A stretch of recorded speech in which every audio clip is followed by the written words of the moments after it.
Now, let's jump into the game, what everybody wants to hear. Texas, a 6-point underdog in this game. Over-under is 53.5.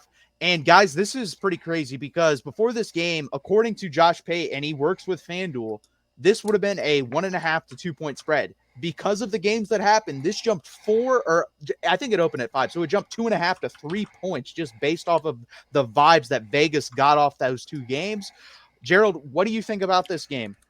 I mean, I think similarly to what Vegas did. Like, I did not expect Ohio State to dismantle Oregon in the way that they did.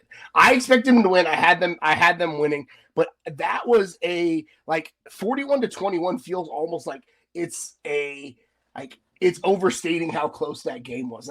That was never in doubt for me at all. And again, it's back-to-back weeks. They just absolutely dismantled an opponent. Like, they dismantled Tennessee, they dismantled Oregon, and I don't know whatever the switch has flipped in Ohio State, but I need to flip back to the Michigan week. I need to flip back to whatever the heck what Chip Kelly decided to run at the Michigan defense for some reason, instead of realizing, oh, we've got the most talent in the freaking world, 90% blue chip ratio, which is absolutely ridiculous, right? Like, let's just be the most talented team on the field, the fastest team on the field. I don't blame the Vegas lines makers and odds makers for having it jump, because based on what Arizona State was able to do to Texas and what Ohio State did to Oregon, it checks out to me. Yeah, it is pretty crazy. So I watched Ohio State and Oregon. I watched Ohio State, Tennessee, obviously, and something jumped off to me that they were running just different schematic plays than they did versus other teams. And I obviously am not a coach. I also don't have the all 22 handy to me. So I jumped on YouTube. I went to Pro Football Focus, and I forget his name, but he called it out too. So apparently they have just completely gotten rid of inside zone. They do not run inside zone anymore. They completely changed the running game to it's all counter now. They're running 75% counter. And that's because I think they realize their offensive line is not very good at sealing off on the inside, and they're better athletes than they are blockers. So they tell them, get out in space and maul people, run downhill, put them on their ass, basically. And they've also become better passing off of that as well. They've gotten better scheme passing through that as well. So it's going to be interesting. Now Texas does have 2 weeks to prepare for that scheme. They're going to know, hey, guess what? This is what they're going to come out as. Whereas Tennessee, I feel bad for them because they clearly, they watched one film and then they got in the game and realized, oh shit, they're not running any of the stuff they ran the whole season. They're running a completely different offense. And that's what happened. And then you also have Oregon, who's probably like, was that for Tennessee? Or is that who they want to be? So they probably studied a little bit of both and didn't concentrate. I am praying Texas. They've decided to do it in their 2 biggest games. They want to run counter. You got to stop counter, and you got to stop the plays that come off of counter. If they want to pull out their old inside zone stuff and run it, which it didn't work versus Michigan, who I think Texas' front 4 isn't quite as good, but it's pretty close to Michigan's, then I think let them do that. But you got to prepare for the new scheme, in my opinion. Yeah, I'm with you on that. I think Chip Kelly took whatever he did against Michigan and just burned it. Burn it, salt the ashes, throw it away, whatever you need to do. Throw it into the lake. I don't anticipate that game plan ever coming back, unless again it's going to take something special and the right matchup. But there is. Because Texas is strong in a lot of the ways that Michigan is in that defense, where Texas is very, very stout on the interior defensive line. Alfred Collins and Vernon Broughton. I almost said their names switched. I almost called them Alfred Broughton. But Vernon Collins, Alfred Broughton. Anyway, Texas, great defensive tackles, right? Stout in the middle. I'm excited to see who steps up and makes the big jump next year. But that is a game plan that Texas would love for them to run. I don't think they're going to do. I think this game, for me, against Ohio State's ground game, which they've got 2 basically 1,000-yard rushers, right? Both of those guys will hit 1,000 yards in this game, which is just absolutely ridiculous to say, right? They're going to run the ball. This game, to me, is going to be a lot on Texas's edge players, outside linebackers, defensive ends. Can Trey Moore do what he's done all year and set the edge, force things back inside toward help, towards the middle linebackers. Can Colin Simmons create enough havoc against, like, man, this is not a knock on Ohio State's offensive line because they're really good, but like Colin Simmons is a freak. He is fast, he's twitchy, he's physical. Can he create havoc along that edge? And again, force those outside runs, those counters back toward the inside, toward help, towards the strength of the defense? Because, and again, this is not any knock on any defender on Texas, I'm going to take either of those Ohio State running backs against the Texas second-level player 10 times out of 10. It just is what it is. Like, no offense to any, maybe Andrew Makuba gets a couple of them, but those are two of the best running backs in the country, if not the two best running backs in the country, outside of like Ashton GT and Cam Scatabo, right? Like those two guys, but like I maybe would put these two up against them as well. So like, that to me is going to be the battle. Can the Texas edges keep the edges on and keep those counters inside? Because if not, it's going to be a long day. Yeah, and I trust Barron Sorrell and Trey Moore to do that. Colin Simmons has been, iffy at times with that. He's a freshman. Yeah, exactly. That's what I was going to say next. He's a freshman. I don't expect him to do that. We shouldn't put him in those situations.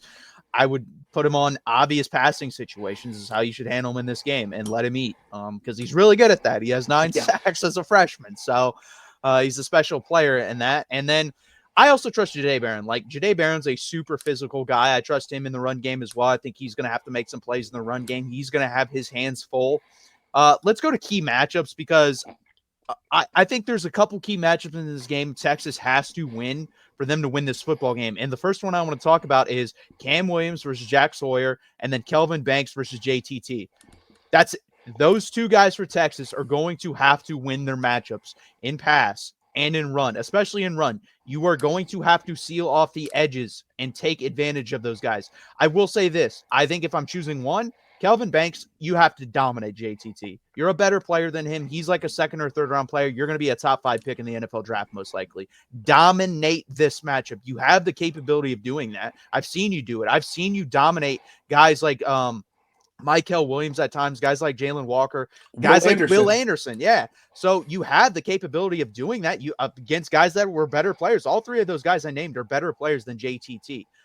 Cam Williams, I think that's a more even matchup. Jack Sawyer is playing his ass off the last 3 games. Like, it's by far his best stretch of football. I live in Ohio, so I watch a lot of Ohio State football. And those guys, I've said to my friends, and they've agreed with me, they're two of the more overrated prospects in the history of Ohio State up until this point. They played their asses off the last month of the season. They played phenomenal. I will not say anything different because that's what they have done. But Texas, you have 2 guys that are going to play in the NFL, and those 2 guys might get drafted ahead of the other 2 guys. Play like it. That's what I'm going to say. Play like it.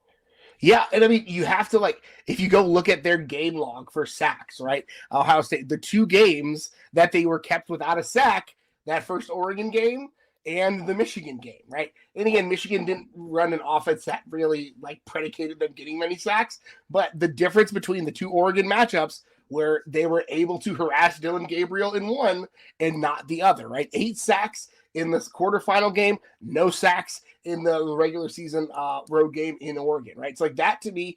4 sacks against Tennessee. 12 is taking the quarterback down 12 times in the last 2 games. Massive, massive number. So I think you're absolutely right. Those defensive tackles and offensive tackles, defensive ends, that is the thing that is giving me the most anxiety. Yeah, 100%. And it's weird because Tennessee actually, in my opinion, did a worse job than Oregon's offensive line. I thought there was more pressure on Nico. Dylan Gabriel had some time to throw in that game. There was just nobody open in the back end, and he eventually just had to take the sack. I thought most of those were actually coverage sacks. Johnny, we're going to try our best. We're going to try our damnedest to take him down. But another matchup that I want to talk about is, I mean, this is just obvious. Our secondary versus their wide receivers. How do we cover them? Do we shade a safety over to Jeremiah Smith? I'm sure we'll do that. I watched Brooks Austin again talk about Oregon versus Ohio State. He has all 22, so that's how I watched the all 22. And they shaded over to Jeremiah Smith's side. He just made some unbelievable plays. And you're going to have to write that in. Texas, I hope you're telling your guys, hey, listen, he's going to get us 1 to 2 times, maybe even 2 to 3. But we have to win most of these matchups, and you can win most of these matchups. Listen, I think Jahdae Barron can cover Jeremiah Smith one-on-one for a certain amount of plays. Do I think he do it consistently? No, because I don't think there's very many people on the planet that can do it consistently, and the only ones that can are in the NFL right now. So I think you're going to have to bracket him. If you can't bracket him, because he's in the slot. You're gonna have to figure it out some way. But you're gonna have to do something different than the other two teams have done, because if you do the same thing, you're gonna get the same results. You can't just bang your head into that wall. Yeah, I mean, and I was on the Ohio State show earlier today, and I talked about like it is a fool's errand and bad expectation to ask like, what does Texas do to shut down this Ohio State passing game? Not a damn thing. There's nobody in the country that could shut down this passing game. I mean, if you cover Smith, Agbuka is right there, right? If you cover those two, Tate is right there. They have got, and this is why like I will fight Brian Hartline if I ever see him, right? Like I was a Dolphins fan. I love him, right? But like also stay out of Texas and quit recruiting all these studs. Like their wide receiver group is just absolutely stacked. And so it's not a matter of like how do you stop them, but like I think that's a great comment from Dave, right? You sometimes make a business decision. If you're going to get beat, 15 is better than 7, right? Like it just is what it is. So there are times when you're going to have to do that. There's times where it's going to get nasty. And the other thing is like you have to force Will Howard to have to make quicker decisions and abandon the pocket more. Now he is a mobile guy. We saw that last year when Kansas State came to Austin and almost won that game. So Will Howard has a lot of experience against playing Texas. Now, this secondary is better than the Texas secondary from a year ago, but still, right, if you can get after the quarterback and keep Will Howard, the game ended on Texas pressuring Will Howard and putting him on the turf, right? So that, to me, is a great pass rush is going to help out your secondary. That's just football 101. Because, again, there's not a secondary in the country, in college football, period, that I think has the answers for this trio of dudes that Ohio State's going to bring to Dallas. No, 100%. It's going to be very difficult. And I actually think a guy that's going to benefit from that, I like him more than most people do. G. Scott, their tight end. I think he's a decent player. I think he's going to have a decent amount of catches in this game because of Texas keying on their wide receivers so much. Big dude. Yeah, he is big. Anthony Hill has to have a good game too. He hasn't had a sack in a while. I think he's going to have at least a sack in this game, get a couple tackles for loss, get upfield, make some plays, cause some havoc. And yeah, Will Howard, to me, he's gotten a lot better, and he's also obviously playing with a lot more talent. But yeah, you just got to fluster him, get after him. He's averaging like in the 2 playoff games over 10 yards per attempt. To me, Texas, people are going to say, oh, well, they had a really bad game versus Clemson. Cade Klubnik had 7.4 yards per attempt. He didn't have like an all-world game.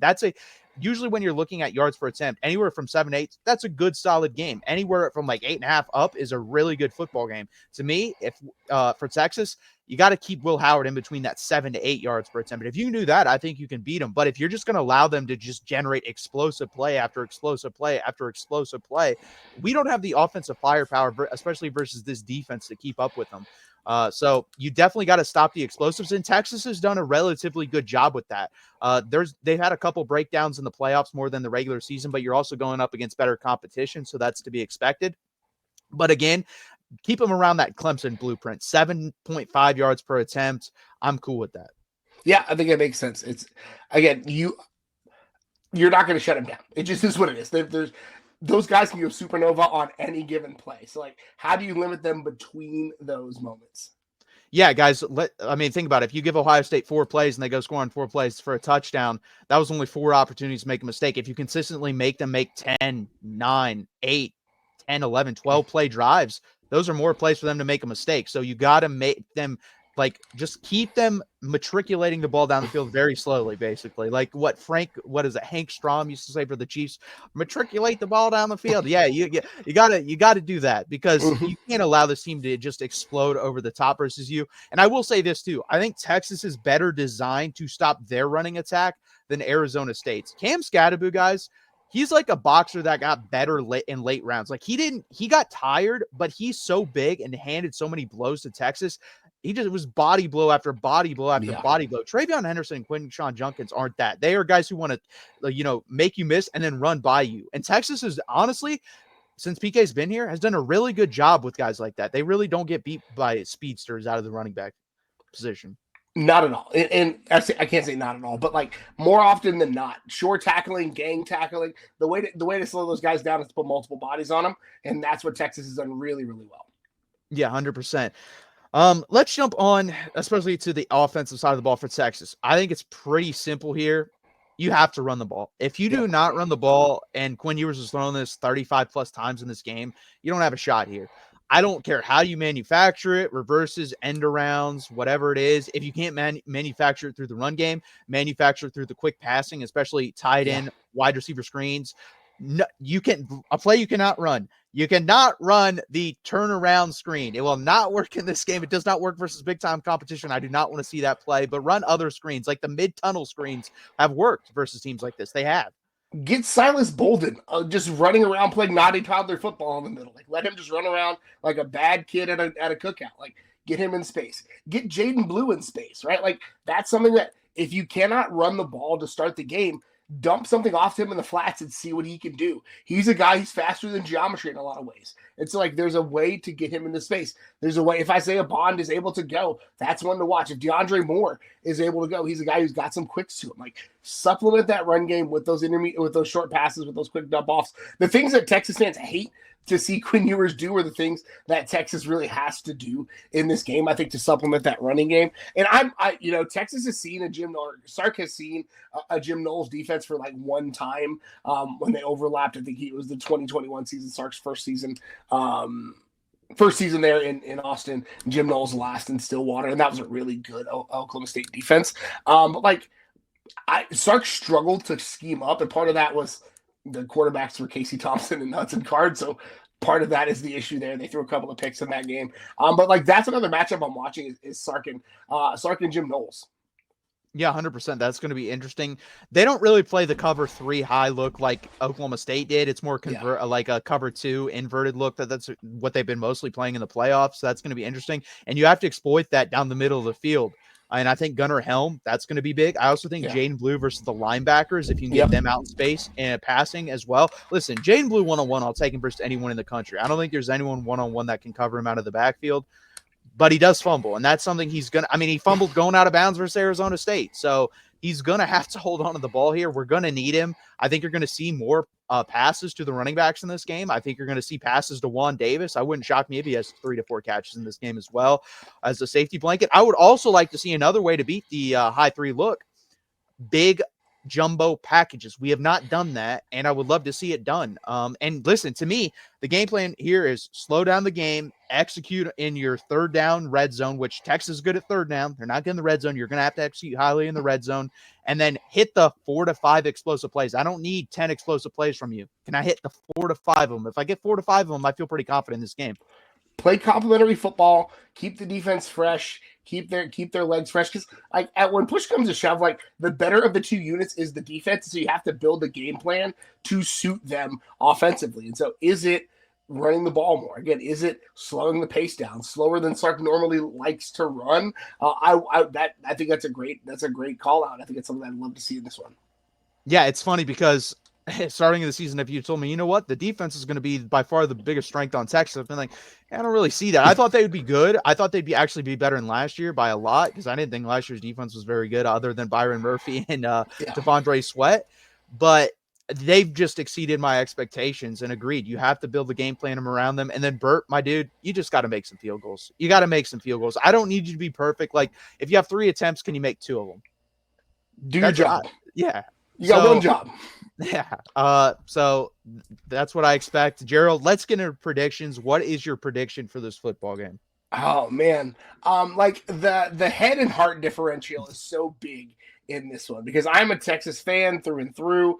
I'm going to be cheering for Texas.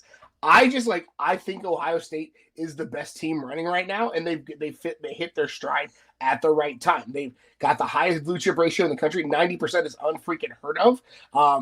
So like that's going to be something that like I think at some point that's the thing that's going to make the difference for me. I think 6 points feels about right in this one. So I would probably say, man, if I have to pick, because I'm getting we're here to do that, like a 35-28 situation feels about right.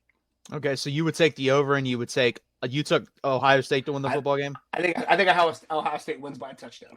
Okay. Troy V says, will Texas be committing to stop the run or pass? I think you're going to go with a light box and try to stop them with 4 or 5 because I think we have the talent to do that early on. And if they're able to run on us, then it's going to be interesting because I don't know what you're going to be able to do then.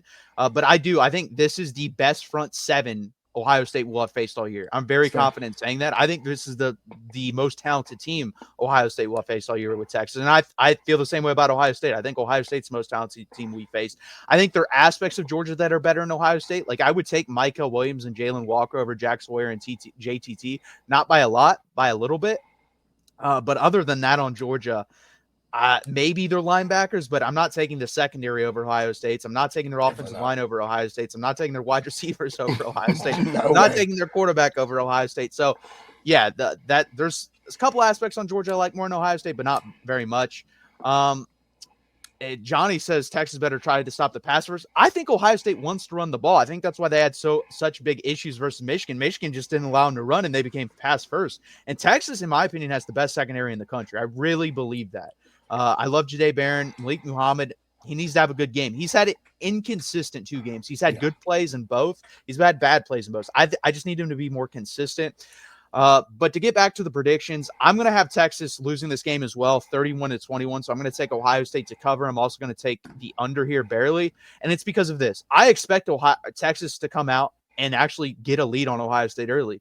They play their best football early in football games.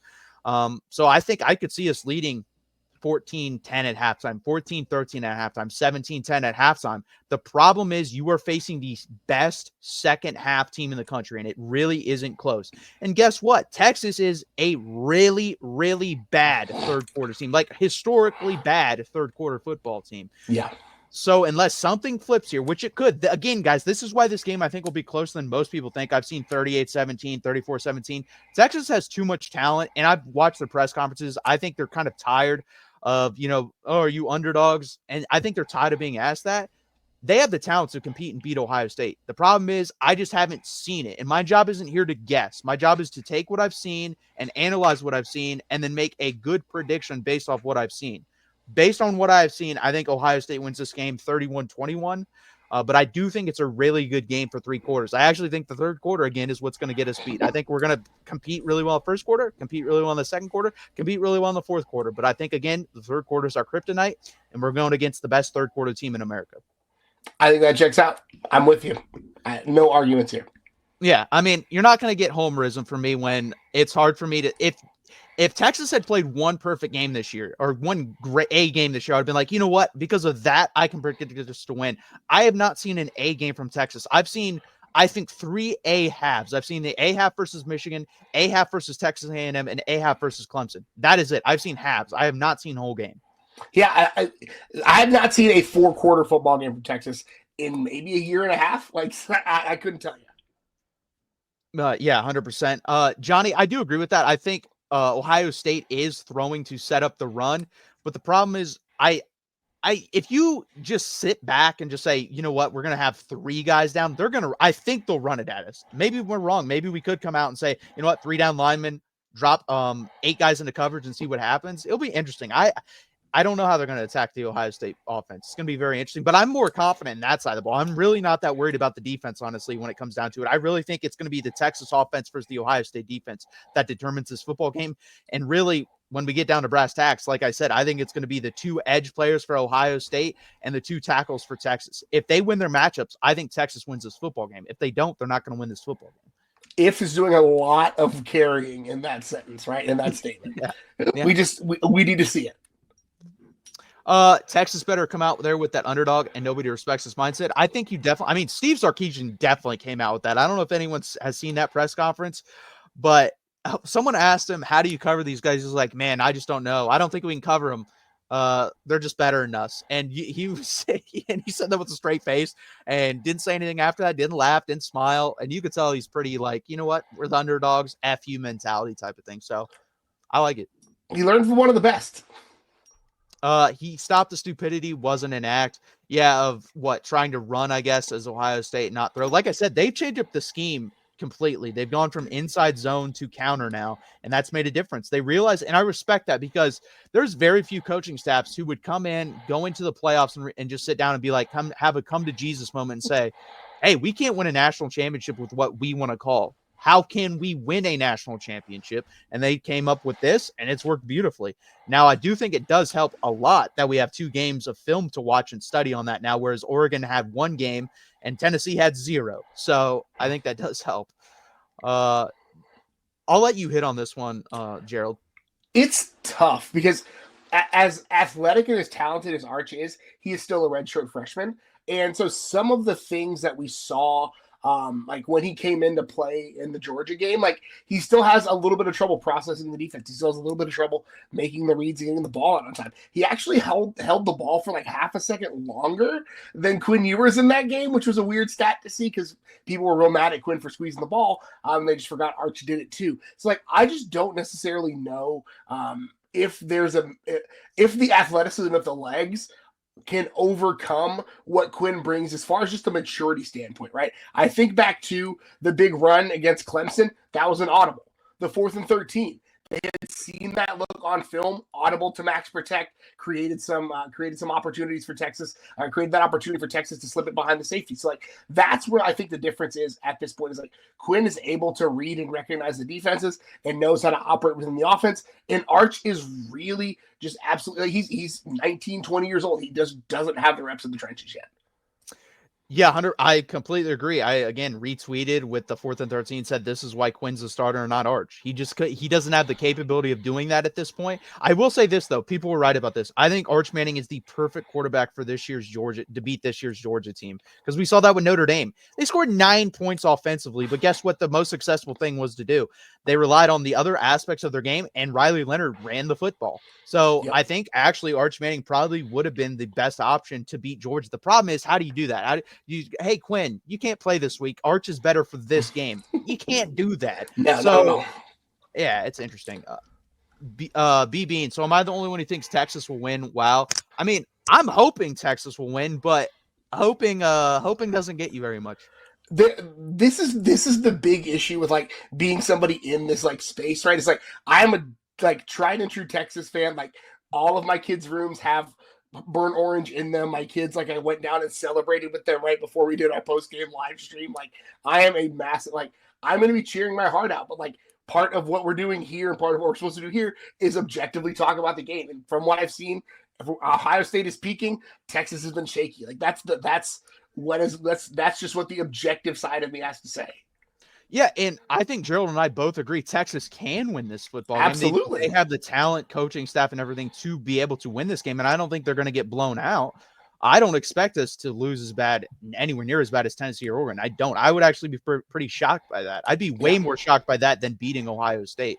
I don't agree with some of the stuff I've heard and seen of 38-17. I'd be shocked if Ohio State scored 38 points. We only put up 17. I really would be because I think this defense is really good. And I think Sark understands complementary football is going to have to be a big thing in this game. Yeah. And again, this offensive line, man, they just got to do it once. They need to do it once. They have the talent. I just got to get it once. That's all I got to say.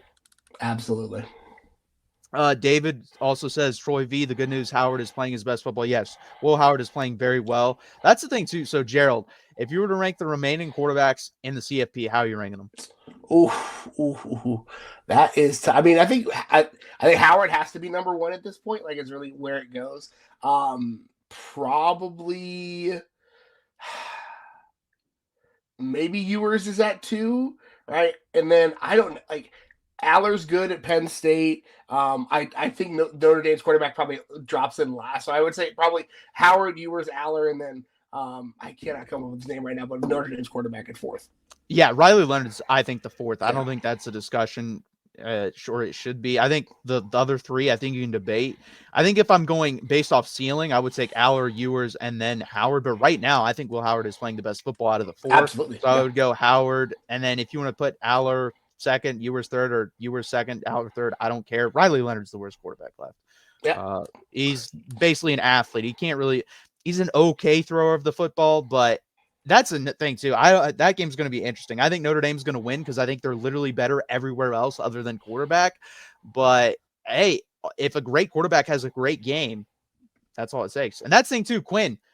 Can we get consistently great play from you? I've seen great play, in a quarter. I've seen a great play in a half. I've never seen a great play throughout a whole game, really, other than Alabama. Can we get that? Who knows? Yeah. I think this is fair, David. 28-17. I think the Texas defense yes, it is better than Oregon. Oregon's defense doesn't have much physicality other than one or two players. It's all based on speed, as most of their team is, and that's why I don't think Oregon, they need more physicality. That's what I'm going to say on both sides of the ball. They're mostly built on speed on both sides of the football.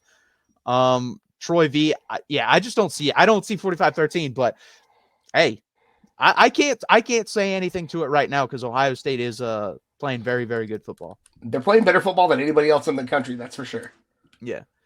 Burks 35-15. That'd be a weird score. OSU Buckeyes will win, unfortunately. Yeah, I know. I want to know. I got to look this up. The percentage of bets placed on Ohio State or Texas. I'm interested based off like what I'm seeing on Twitter and everything and YouTube. It should be like 80-20 Ohio State. But I bet if I go in there, I bet it's a lot closer than I think it is.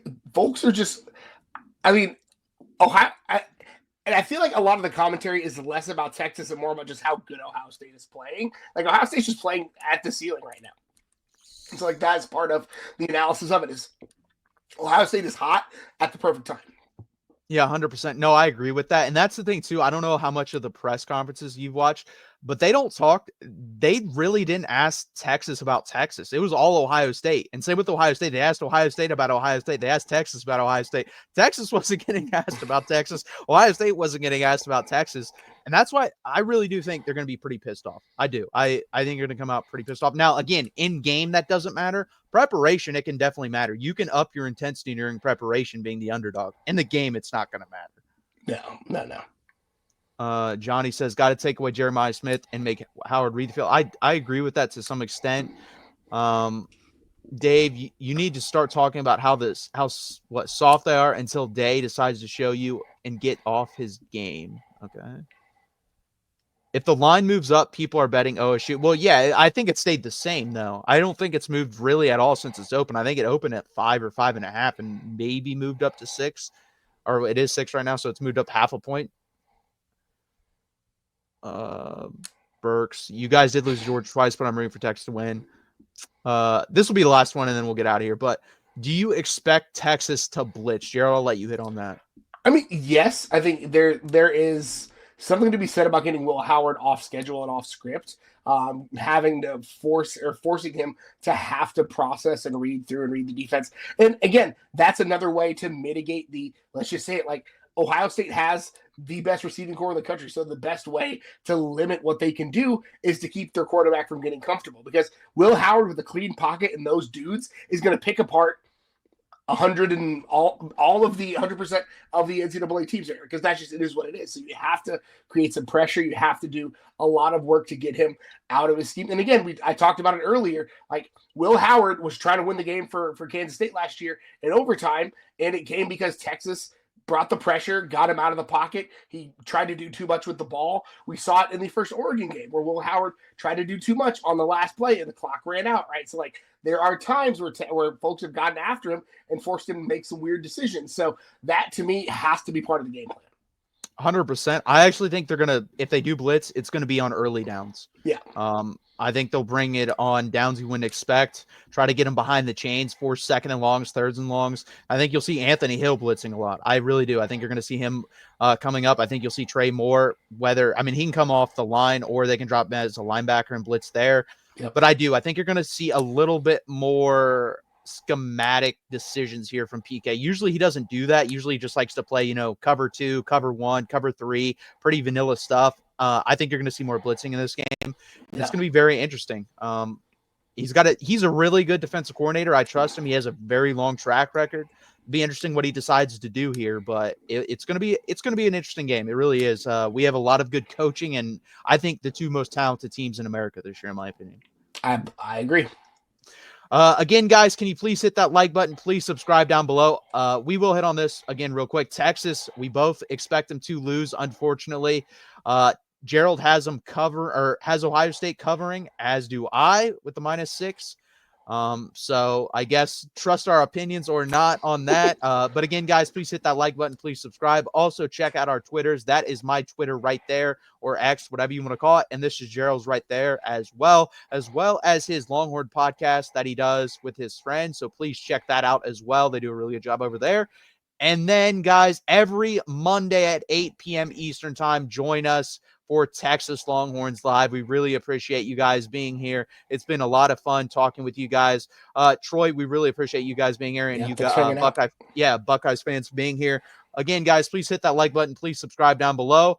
And we will be here after the game, win, lose, and there will be no draws. But win or lose, we will be here after this game. So again, guys, thank you for joining us, and hook 'em.